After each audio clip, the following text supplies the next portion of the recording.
இந்திய கம்யூனிஸ்ட் இயக்கத்தின் முதுபெரும் தலைவர், இந்திய அளவிலும் சரி தமிழ்நாட்டு அளவிலும் சரி ஒரு மாபெரும் கம்யூனிஸ்ட் இயக்கத்தின் தலைவராகவும், பொது வாழ்வில் நேர்மை, தூய்மை, தனிமனித ஒழுக்கம், அறம் சார்ந்த ஒரு வாழ்வு வாழ்ந்த மகத்தான தலைவர் என்னுடைய பெரும் மதிப்பிற்குரிய ஐயா நல்லக்கண்ணு அவர்கள் இறப்பு என்பது நம்முடைய தமிழ்நாட்டிற்கும் இந்தியாவிற்கும் கம்யூனிஸ்ட் இயக்கத்திற்கும் ஒரு மாபெரும் ஈடு செய்ய முடியாத பேர் இழப்பாகும். வயதில் சிறியவனாக இருந்தாலும் பல்வேறு தமிழ்நாட்டின் பிரச்சனைகளில்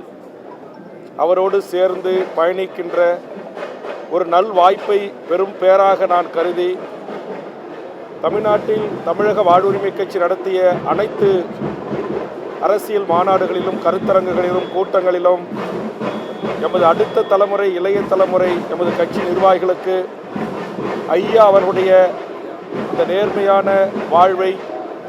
பொது வாழ்வில் தூய்மையான அவருடைய வாழ்வை எமது கட்சி நிர்வாகிகளுக்கும் நான் எடுத்துரைப்பேன்.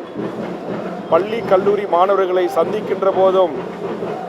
நாம் வாழுகின்ற காலத்தில் இப்படி ஒரு மகத்தான தலைவன் வாழ்ந்து கொண்டிருக்கிறார் என்கிற செய்தியை என்னால் இயன்ற அளவுக்கு இளைய தலைமுறைக்கு கடத்திருக்கிறேன். 101 ஆண்டுகள் வாழ்ந்து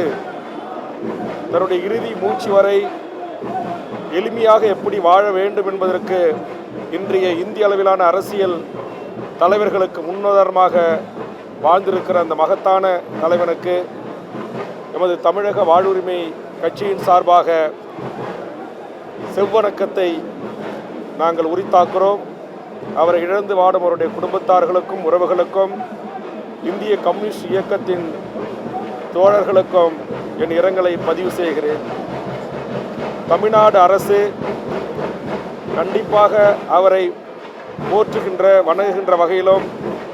இப்படி ஒரு மாமனிதர் இந்த மண்ணில் வாழ்ந்தார் என்பதற்கு அடையாளமாக அவருக்கு தமிழ்நாட்டின் தலைநகரான சென்னையில் ஒரு மிகப்பெரிய மணிமண்டபம் அமைக்க வேண்டும். முடிந்தால் தமிழக முதலமைச்சர் அவர்கள் நாளை தமிழ்நாடு அரசின் விடுமுறை நாளாக அறிவித்து அனைத்து அரசு கல்லூரி பள்ளிகளிலும் இப்படி ஒரு மகத்தான தலைவர் 101 ஆண்டுகள் வாழ்ந்து இந்த மண்ணில் சாகின்ற போது கூட அரசு மருத்துவமனையிலேயே சிகிச்சை எடுத்துக்கொண்டு எளிய முறையில் வாழ்ந்த, மக்களுக்காக போராடிய, சுதந்திர இந்தியாவின் விடுதலைக்காக 10 ஆண்டுகளுக்கு மேல் சிறையில் வாழ்ந்த, ஆதிக்க அரச பயங்கரவாத சட்டங்களை எதிர்த்து நின்ற